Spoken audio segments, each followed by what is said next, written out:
호암산의 쉰질 바위.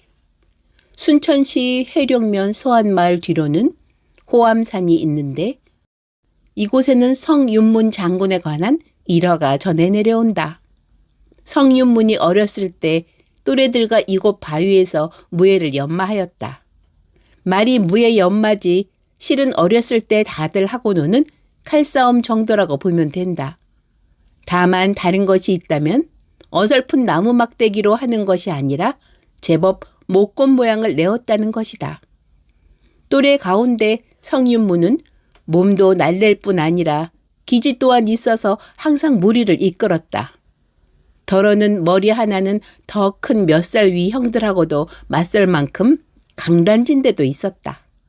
그러다 보니 편을 나눠 전쟁 놀이를 하면 다들 성윤문의 편에 서려고 하여 편을 가르는데 골치를 앓기도 하였다.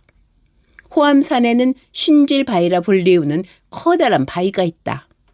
너비가 50길, 한 길은 사람 키 정도의 길이다.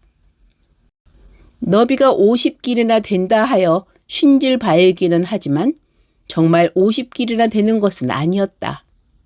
아이들은 산에 올라 전쟁 놀이를 할 때면 어김없이 쉰질 바위에 오르는 것을 목표로 하였다. 쉰질 바위를 먼저 차지하는 쪽이 이기는 것이었다.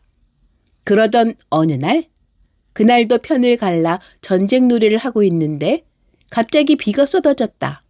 소나기였다. 갑자기 내리는 비였는데도 뇌성병력까지 치며 사방이 온통 깜깜해지기까지 하였다. 잔뜩 겁을 먹은 아이들도 있었다. 이에 성윤문이 다들 쉰질 바위로 올라오라고 하였다. 쉰질 바위 위로 커다란 소나무가 들이오고 있어서 비를 피하기에는 안성맞춤이었기 때문이다. 잠시 비를 피하고 있는데 갑자기 어디선가 호랑이가 나타났다. 그러더니 쉰질 바위 앞에 도사리고 앉는 것이 아닌가? 뒤로 물러날 수도 없었다. 쉰질 바위는 높이가 10길은 좋게 넘었기 때문이다. 엉엉 우는 아이들도 있는가 하면 비명을 질러대는 아이들도 있었다. 죽었구나 생각하였는지 숨소리조차 제대로 내지 못하는 아이도 있었다. 그런데 이상하게도 호랑이가 꿈쩍도 않고 있는 것이다. 도대체 무슨 일일까? 해치려는 의도는 없어 보였다. 그런데 아무리 기다려도 호랑이가 가지 않자 성윤문이 나서서 우리 가운데 호랑이에게 먹힐 팔자가 있는가 보다. 다들 웃옷을 벗어 던져보자. 라고 하였다. 이에 아이들이 차례차례 옷을 벗어 던지기 시작하였다. 그런데도 호랑이는 미동도 하지 않았다. 이윽고 성윤문의 차례가 되었다. 성윤문이 옷을 벗어 던지자 호랑이는 기다렸다는 듯이 자리에서 일어나 성윤문의 옷을 물고는 어슬렁어슬렁 산꼭대기로 올라갔다. 이에 성윤문은 자신이 호랑이 먹이가 될 팔자라 생각하고 호랑이를 따라 나섰다.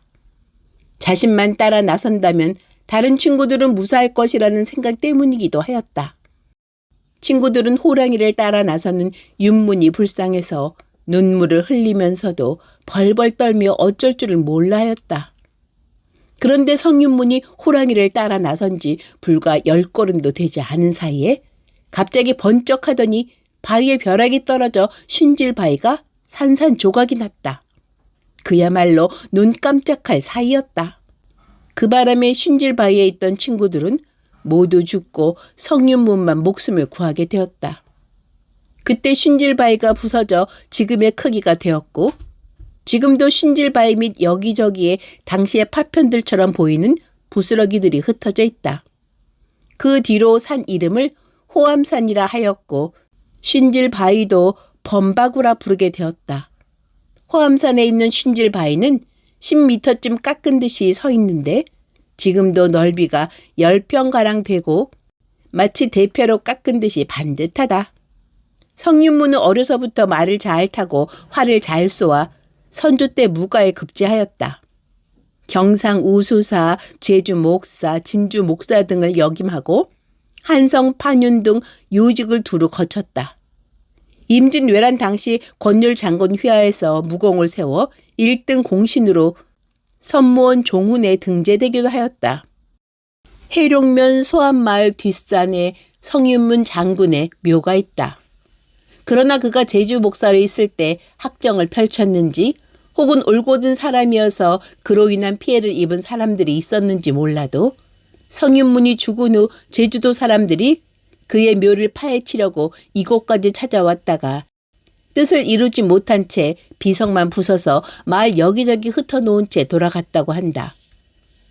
지금도 호암산을 끼고 소암마을에는 창녕 성씨들이, 다른 편 대가마을에는 제주 양씨들이 살고 있다.